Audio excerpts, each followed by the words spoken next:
नमस्कार, स्वागत है आपका। देख रहे हैं आप सी न्यूज भारत। आपके साथ मैं हूं इशिता तिवारी। वक्त हो गया है खास खबर का। नांदेड़ की बात करेंगे, जहां हिमायतनगर नगर पंचायत चुनाव के मद्देनजर महाराष्ट्र प्रदेश कांग्रेस अध्यक्ष हर्षवर्धन सपकाल ने कांग्रेस पार्टी के प्रचार कार्यालय का उद्घाटन किया और इस दौरान उन्होंने मतदाताओं से अपील की कि वे किसानों और आम जनता के वोट चोरी करने वालों को सत्ता से दूर रखेंगे। सपकाल ने कहा कि कांग्रेस ने जनता की पसंद के अनुसार उम्मीदवार उतारे हैं, जिसके आधार पर पार्टी हिमायतनगर नगर पंचायत में बहुमत से अपना झंडा लहराएगी। उन्होंने नगराध्यक्ष पद के लिए कांग्रेस उम्मीदवार शेख रफीक शेख महबूब के समर्थन में वोट अपील की। सपकाल ने कहा कि कांग्रेस समाज के साथ लेकर चलने वाली पार्टी है और विकास के लिए ईमानदार नेतृत्व आवश्यक है। कार्यक्रम में हाथगांव हिमायतनगर विधानसभा के पूर्व विधायक माधवराव पाटिल, जवलगांवकर पूर्व नगराध्यक्ष समीर अखिल भाई, शहरा अध्यक्ष संजय माने तथा तालुका अध्यक्ष गजानन सूर्यवंशी सहित कई पदाधिकारी उपस्थित रहे।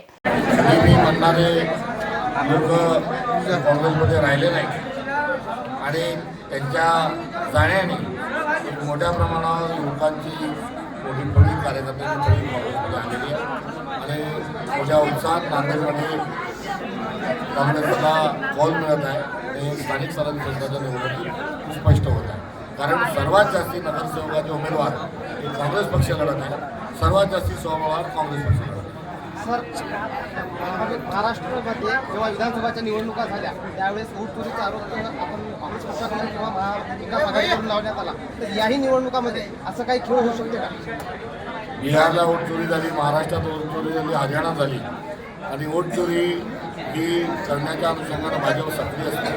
निवडणूक आयोगाला दिलेल्या सर्व ज्या सूचना आहेत त्या निवडणूक आयोग या पाळत नाही। निवडणूक आयोग हा भाजपच्या आजचं भावलं झालेलं आहे। मतदार याद्यावर 2 स्टार 3 स्टार जे लावलेले आहे त्यातून मतदानाच्या दिवशी त्यांना कुठे ठेवायचे याचा निर्णय आज प्रशासन घ्यावा। त्यांनी जर शहरात मतदान केलं तर गावातल्या त्यांच्या जो रेशन कार्ड आहे त्याच्यातून नाव कमी करावं, गावातले लाभार्थी असतील त्याच्या यादीतून नाव कमी करावं आणि याद्या दुरुस्त कराव्या। मात्र वोट चोरीची किनारी या निवडणुकीला आहे। सर, निवडणूक जाहीरनामा आपला काय असेल?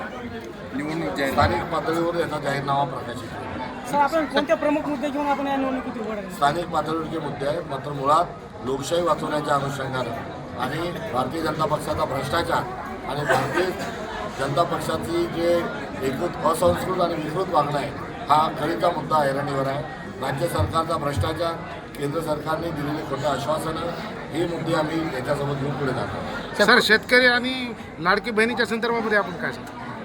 याच अनुषंगानं मुख्यमंत्र्यांना आम्ही दरिंदे हा शब्द वापरला होता, कारण जे बोलतात तसे ते करत नाहीत, ते दुरुष्ट आहे। शेतकऱ्यांच्या शेतमालाला भाव नाही, एवढं मोठी अतिवृष्टी झाली, कुठलाही पॅकेज जे आहे हे शेतकऱ्यांना त्यांनी दिलं नाही। 1,500चे 2100 करून काही सांगितलं नाही। सगळ्या बहिणींना KYCच्या लाईनीत उभं केलं। हे मुद्दे आहेत आणि ही आमची मागणी आहे। काँग्रेसची परिस्थिती काय सर सध्या जिल्ह्यातली? काँग्रेसची परिस्थिती काय सध्या जिल्ह्यातली? महाराष्ट्रामध्ये फार जोरकस स्वरूपामध्ये आम्ही लढत आहोत। लढणं आमचं काम आहे आणि आम्ही ते काम करत आहोत।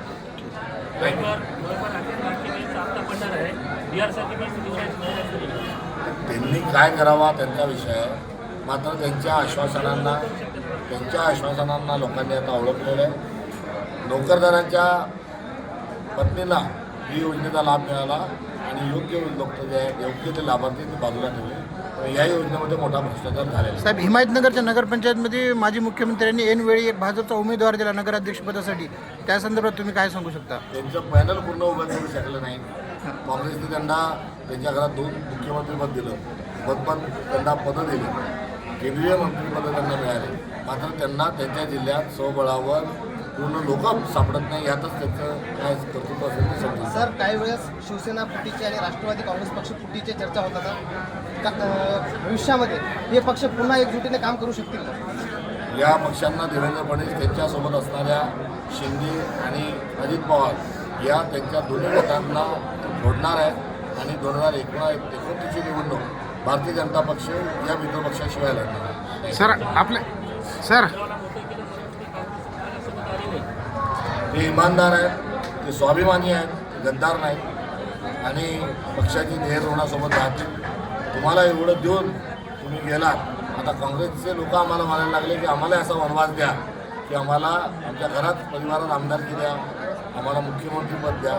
त्यामुळे एकंदरीत ते का गेले नाही गेले हे सर्व जाहीर आहे. आमच्यासोबत असणाऱ्या लोकांचा आम्हाला अभिमान आहे आणि त्यांच्या प्रामाणिकपणाचा जो मुद्दा आहे हा प्रामुख्याने या ठिकाणी अधोरेखित करावा. थेट नगरपंचायतच्या निवडणुकीसाठी नगराध्यक्ष पदाचे आपण उमेदवार आहात. आपण आता निवडणुकीमध्ये जनतेला जे मतं मागायला जाणार, कोणत्या मुद्द्यावर आपण पुढे जाणार मतदानासाठी? मी काँग्रेस पक्षाच्या अध्यक्षासाठी उमेदवार आहो. बाकी माझ्यासोबत नगरसेवक 17 आहेत. मुद्दा म्हणजे कसं, मुद्दा सांगायसारखा विषयच नाही. काही मुद्दे मला एवढं माहीत आहे की गावात सध्या काही मुद्दे सांगायसारखी जनतेला गरज नाही. जेवढं काम शिल्लक आहे, जे पाणी योजनेचं काम, नाली, रस्ते, लाईट, कचरा, लोकांना काय आहे हे सगळं मला अभ्यास आहे त्याचं. आणि ते काम केल्याशिवाय मी काही शिल्लक ठेवणार नाही, पूर्ण काम करून राहणार. आता सध्या तुमच्या विरोधामध्ये मोठमोठाले म्हणजे भाजप, शिवसेना आणि इतर पक्षाचे उमेदवार आहेत. ते कोणासोबत आपली लढत होईल असं? ते मला काही सांगायची गरज जनतेला पण नाही, मला पण नाही. मोठ्या पक्षाचे असतील, मोठे उमेदवार असतील, मोठ्या पक्षाला उमेदवारी प्रॉपर गावाची कोणाला नाही भेटली, बाहेरचे उमेदवार म्हणून ते इथं उभे केलेले आहे, हे सगळं जनतेला माहीत आहे. बाकी अनेक काय उमेदवार आहे, ते काय काम करतात हे पण जनतेला माहीत आहे. जनता त्यांना 2 तारखेला दाखवून देईल.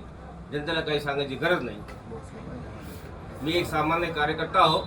माननीय लोकप्रिय आमदार मंगळराव माटे पाटील यांचा समर्थक आहो आणि मी त्याच्यासोबत 25 वर्ष राहिलेला आहो. मला कशी काही गावाचा विकास करायचा आहे त्याचा पूर्ण अभ्यास आहे. मला खोटं बोलता येत नाही आणि जास्त बोलता येत नाही, मात्र मी काम केल्याशिवाय राहत नाही. तर आपले बंधू चांदबाई हे हिमायतनगरचे नेतृत्व केलेले होते, ते त्यांच्या सहानुभूतीची लाट आपल्याला कशी मिळेल? माझे मोठे बंधू चांदबाई हे सगळ्याला माहीत आहे. त्यांनी 15 वर्ष ग्रामपंचायतचे सदस्य होते, 5 वर्ष सरपंच होते. आमची वहिनी 5 जिल्हा परिषद मेंबर होते. सगळ्या कामाचा विकास त्यांनी केलेले आहे. जनता त्याला सगळं चांगल्यापैकी ओळखते. ते त्यांची सहानुभूती म्हणजे कसं आहे सांगता येत नाही. जनतेचा पूर्ण विश्वास त्यांच्यावर होता. ते जनता माझ्यासोबत सध्या आहे आणि त्यांच्या मला सहानुभूती भेटेल, ते काही विषय नाही. काँग्रेस पक्षाच्या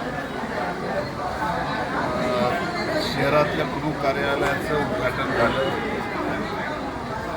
एवढंच या निमित्ताने सांगू इच्छितो आपल्या माध्यमातून की येणाऱ्या 2 तारखेला हिमायतनगर शहरातल्या सर्व माझ्या मायबाप जनतेला, सर्व माता भगिनीला एवढंच सांगू इच्छितो, येणाऱ्या नगरपंचायतीच्या निवडणुकीमध्ये जे काही काँग्रेस पक्षाकडे उमेदवार, नगराध्यक्ष आणि नगरसेवकाच्या उभे केला त्या सर्वांना आपण आशीर्वाद देऊ.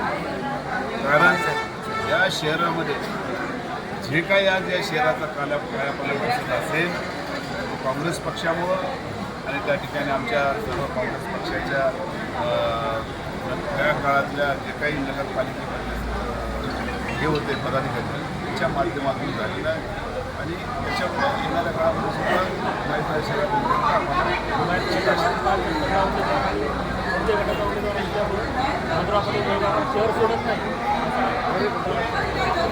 मी माझा स्वभाव म्हणण्यापेक्षा मी माझ्या कार्यकर्त्यासाठी स्वतःच्या निवडणुकीपेक्षा जास्त मेहनत घेणारा मी एक कार्यकर्ता आहे.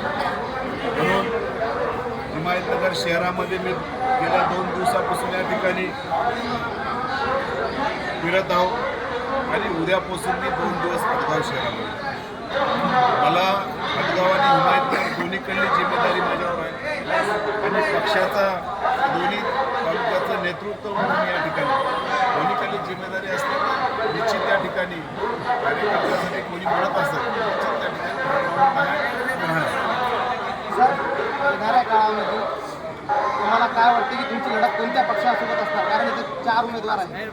मला असं वाटते उमेदवार लढत कोणासोबतच नाही. या ठिकाणी हिमायतनगर शहरातल्या जनतेच्या आशीर्वादाने पण एकतर्फी आमची निवडणूक होईल असं मला वाटतं. सर, काल भारतीय जनता पार्टीने प्रचार कार्यालयाचा शुभारंभ करून त्यांचा मॅनिफेस्टो जाहीर केला आणि आज आपल्या प्रचार कार्यालयाचा शुभारंभ झाला. आपला मॅनिफेस्टो कधी जाहीर होणार? आम्ही करणार ना आता. माझ्या मते 25 तारखेपर्यंत त्या विड्रॉलचा शेवटचा दिवस आहे. मॅनिफेस्टो त्या ठिकाणी तयार आहे. त्याचा आम्ही एका दिवशी असाच कार्यक्रमाच्या माध्यमातून काय म्हणू आपण विमोचन करू. जे काही राहिलेले उर्वरित कामं त्याचा आम्ही वचननामा तयार करू शहरवासियांकडे. ओके. नांदेड़ से सी न्यूज संवाददाता शुद्धोधन हनवते की रिपोर्ट। इस खास रिपोर्ट में फिलहाल के लिए इतना ही। देश और दुनिया की तमाम बड़ी जानकारियों के लिए आप देखते रहिए सी न्यूज भारत।